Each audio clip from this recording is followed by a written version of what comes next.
Just recently, Leslie and I were at a little sort of short kind of conference, and this CEO of a Fortune 500 company he was a development guy, real estate development, big, huge company. He was talking about great leaders, and he said, and this is the other category I want you to look at, says there are salesmen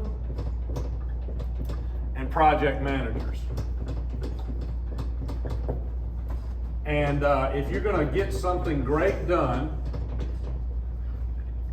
accomplish something great, you're going to have salesmen and project managers. In fact, the real point he was making is every elite leader is both.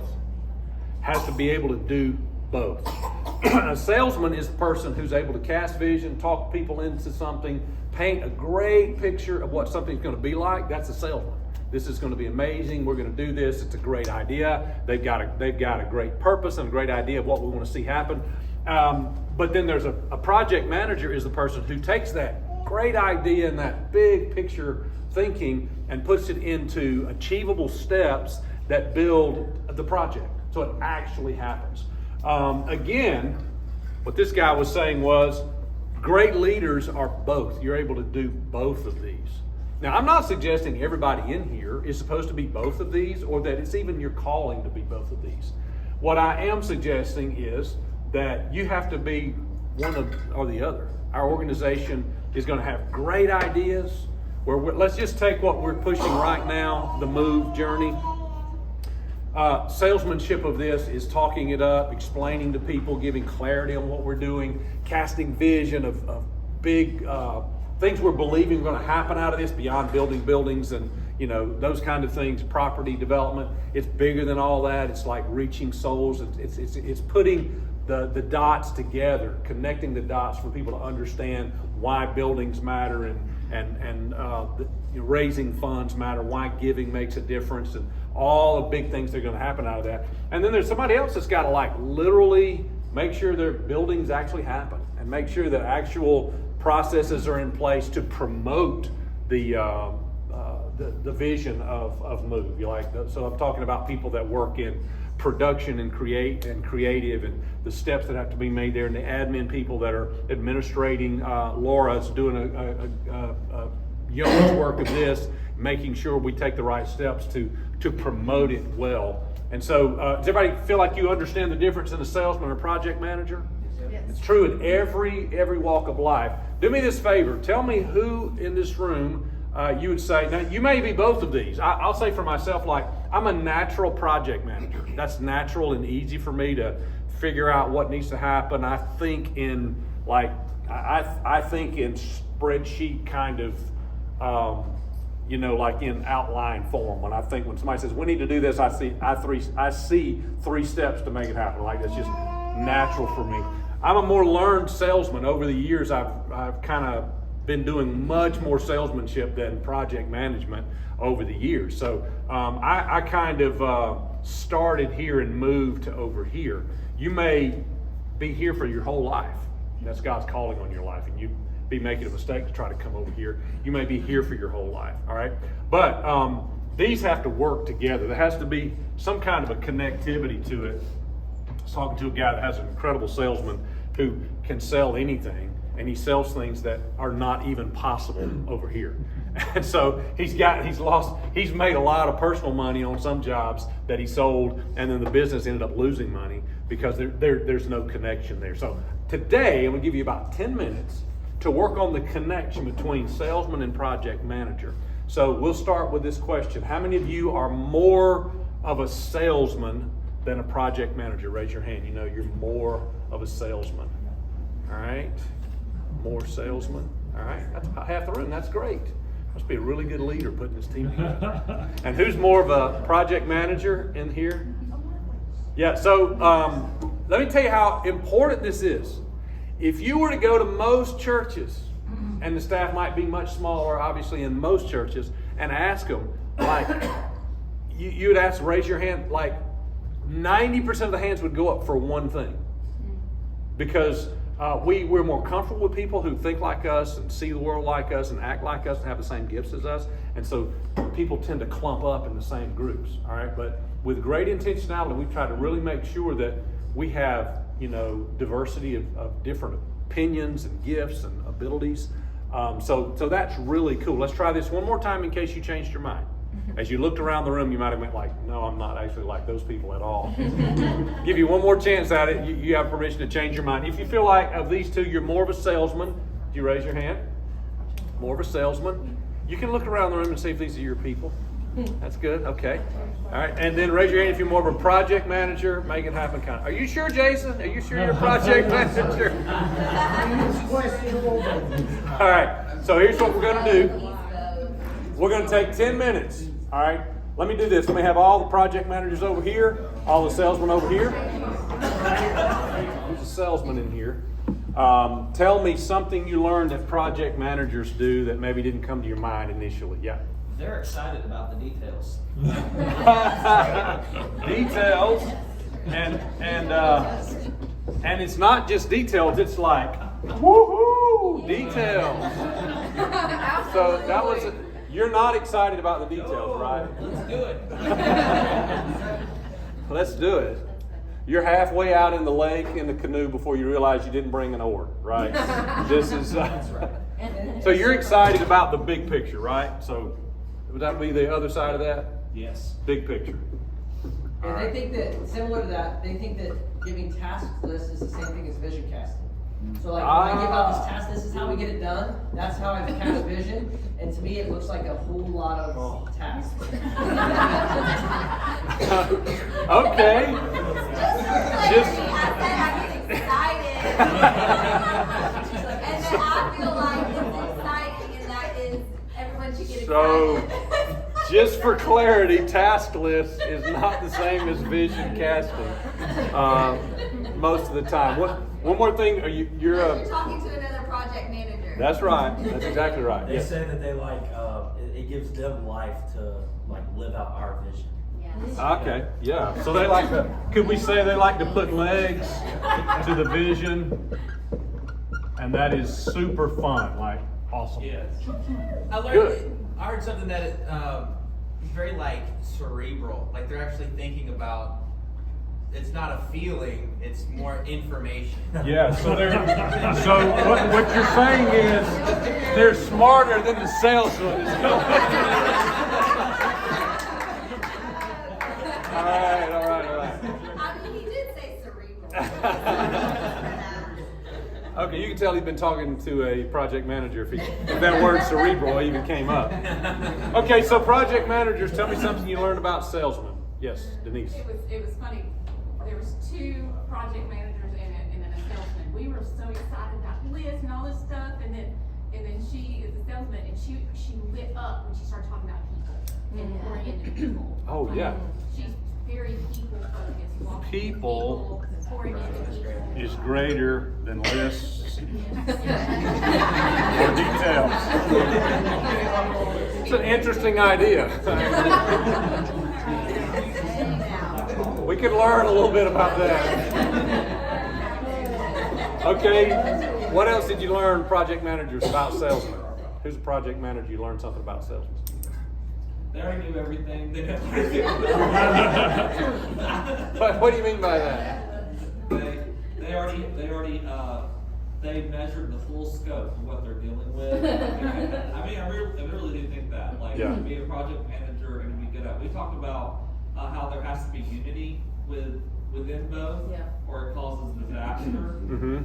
And Pastor Ori, I don't want to steal his thunder, he gave an awesome illustration if he wants to share it. But anyway, I do think that I was talking to Mrs. Reagan and Ori, and I was thinking, they just to be fully, I think this is a spectrum in my opinion, and I Yeah. don't think I'm fully salesman. I think I'm closer maybe on the salesman side, Yeah. more towards the center. You're definitely both. And but when I was talking to them, I could tell that they take like full measurement ahead of the task, like in the person, and like it was important for both of them to be bought into the vision and I guess the person essentially. And so I think they kind of already know what they're getting into to some degree. Yeah. If that makes Okay. sense. Like So they're forward thinking. they're forward thinking in that way. Maybe yeah. we could say that, yeah.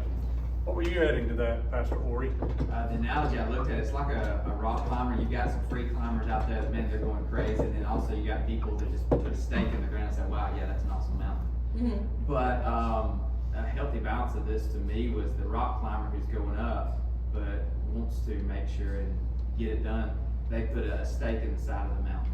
They put it in there. That stake is meant to secure that level right there. And once they've driven that in, the climber goes further, but that stake was never meant to stay in one spot. Once they get to that point, the climber looks at, okay, it's time to drive another stake. So that stake is portable. Yeah. So that was a thing of flexibility on both sides. Yeah, the project manager is drilling the stake while the salesman has been. We Climbing. talked about how that can be frustrating because I thought, if they're not in unity here, the project manager is going to stay frustrated because the salesman, like, I thought this was the most important thing last month, and now you're saying this is the, and that can become frustrating if you're not in unity. And the salesman can feel held back by the project managers if they're not willing to, okay, like we've got our point, now let's move to the next level and keep moving forward, because both are important. And Yeah. so we just talked about how there has to be a good unity between the two. Yeah, the project manager's already climbed that mountain 10 times, and knows where he's gonna put all the stakes. In his mind, he's already climbed it to the top 10 times. He knows where every stake needs to go. So if the salesman takes off the path, that's really frustrating for the project manager. He says, listen, well, I've already figured all this out, where we need to put the stakes, just go to those, right? That's kinda how we go. Yeah. Mine talked about God, I did not.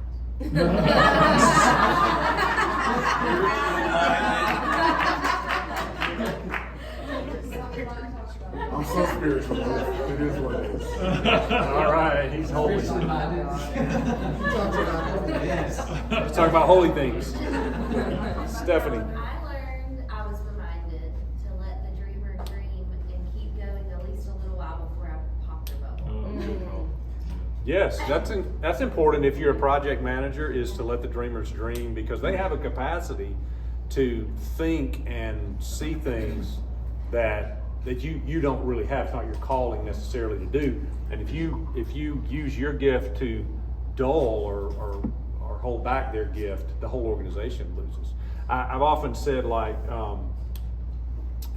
early on, really the first person that I brought on our team that didn't think like me was Pastor Kip, because I didn't really know yet that you naturally gravitate to people that just think like you do, see like you do, and have the same gifts that make you comfortable. They don't challenge you. And I learned that I needed to have somebody that saw it differently. Pastor Kip was the first person I brought on the team. And the way I would think about it was, like, I can climb the ladder faster than most people I know. Here's where we're going to get up this ladder.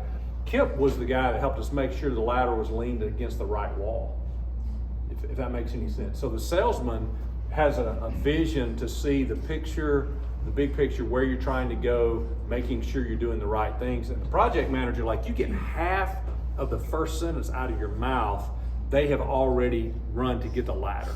And they're halfway up the wall. I remember even when I was just a little kid, I had a lemonade stand out by the road, and it said, our maybe it was tea, iced tea or something like that.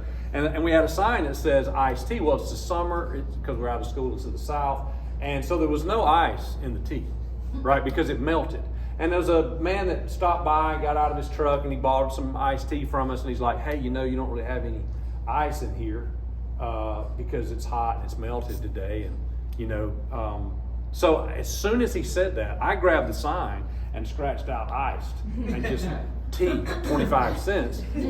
He's still talking to my cousin Kevin, and he was actually explaining what you do is go back inside. What your problem was, you put all the ice in the tea and it melted. Get back inside, get a different bowl for ice and in a different pitcher for tea, and then you put the ice in the cup and you still have iced tea.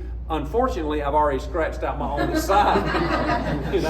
That is a typical project. I was a 7-year-old project manager when I did that. That is a typical project manager. The second he or she gets like this much to go on, they might take off before they see the whole picture. And a typical salesman is sitting there talking to the guy, about iced tea for the next 30 minutes while 47 passengers, potential customers go flying by. That's the salesman. And that's why we need both. That's why if you're a great leader, you need to be able to see both halves of that. And if you are, like Derek was saying, there's a continuum, meaning like across the top here, somebody is like right there, straight up born and bred and meant to be that. Somebody is straight up over here, and then there are different people in different places all along here. So if you're just supposed to be right here, man, you really need to know somebody that's like this who can help balance you. And if you're really meant to be way over here, you definitely need to know someone that lives in this arena, and you need to be friends with them, and you need to be talking to them often.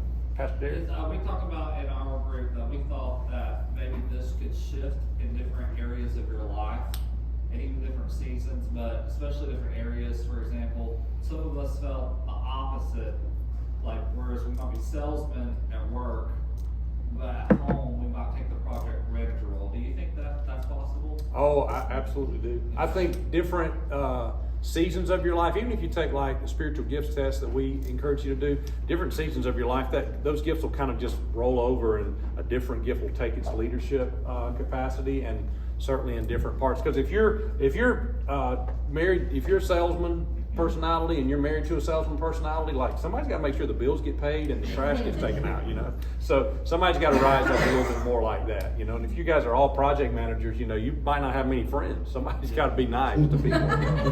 So you gotta, yeah. I'm kind of joking. I'm talking kind of people that are way over here, Stephanie took offense to that. Stephanie's kind of like right here, actually. She's really very, relational, but she's also a project manager. So you're somewhere on this continuum. You're probably not way over to one side or the other. Some people are, but usually you're somewhere kind of in the middle. All right, so it's just a different way to think about what you do every day, a different way to think about how we stay in unity and how we accomplish the mission. Here's something just from a personal perspective. I'd never heard this. I'd never heard a guy stand up and say, this guy quoted from several leadership books. I had read every one of them. When he named the title, I already knew what he was going to say, and I was just waiting on something I've never heard. And I never heard anybody say a great leader is both salesman and project manager. And it made me really start thinking about that. And so I wanted to share that with you guys. And when you learn something, one of the best ways for you to remember it is to share it with somebody as soon as you can. It's over a cup of coffee or on Facebook, social media or whatever. Quickly share, or if you lead a team like I'm leading right now, share it with them, because it's sort of codified in your own heart. And of course it shares it with others, and other people get to learn that, but it also solidifies it in your own heart. So yes, sir. So let's say hypothetically somebody were way over in one extreme or the other. Just hypothetically speaking. Would you say in your estimate that it's worth time spending working on moving closer to the middle? Are there some great leaders who would say that you need to spend 80% of your time in your strengths and 20% of the time in your weaknesses? There are some that scale is way different. What do you say? I heard John Maxwell say it that way, and that's the way I believe it. You should spend 80% of your time in your strengths and 20% of your time just covering your weakness. You want to have enough. If you're an incredible big picture person, you got to have enough of the details to be able to interact with the other humans. You got to cover that. You got to be able to return emails in a timely fashion. You got to be able to communicate details to people enough. But you're never going to be this person. That's just not going to be you if you're way over here on this side. And it would be a mistake to take your unique giftedness and try to push it over to the other side. So you're going to do enough of this to get along and get, not to torpedo your gifts. But you can have amazing gifts. I know some people who are amazingly gifted over here. I know some really super cool, amazingly gifted, administratively gifted people. They can't get along with others, because they're just so into, their details and driving the project that they don't have any personal relationship skills. So it will torpedo, if you just stay all the way over to your side, it'll torpedo your ability to accomplish something. But I don't think everybody needs to get here in the middle. I do not think that's right. Be a mistake.